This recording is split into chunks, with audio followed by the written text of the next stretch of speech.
Friends, તમારી રોજિંદી ગુજરાતી થાળીને વધુ ટેસ્ટી, વધુ મજેદાર બનાવવા માટે એક સલાડ બહુ સહેલી રીતે બની જતું અને ટેસ્ટી સલાડ માટે એક ગાજર મેં આ રીતે ખમણેલું છે.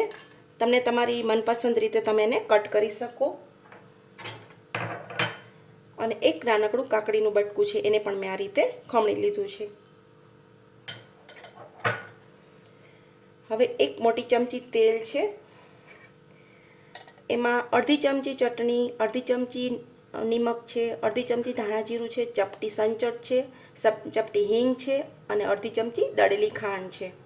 એ બધું આપણે આમાં મિક્સ કરી દઈશું.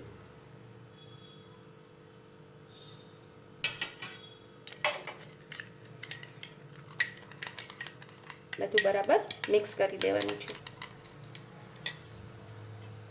હવે એમાં અડધા લીંબુનો રસ ઉમેરી દઈશું.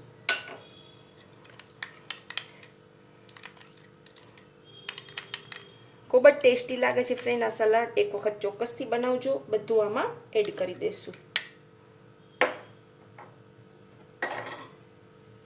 અને બરાબર મિક્સ કરી લઈશું.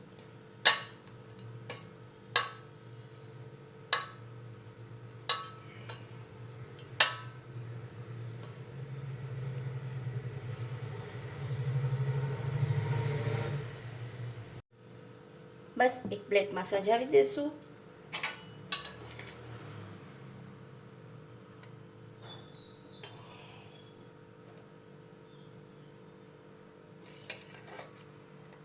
ખાવાની મજા આવશે અને વાર જરાય લાગતી નથી. તમને જરાય કંટાળો નહીં આવે બનાવતા.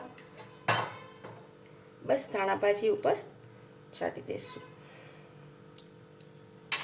થઈ ગયું રેડી આપણું મજેદાર ટેસ્ટી સલાડ. આવજો ફ્રેન્ડ્સ, ટેક કેર.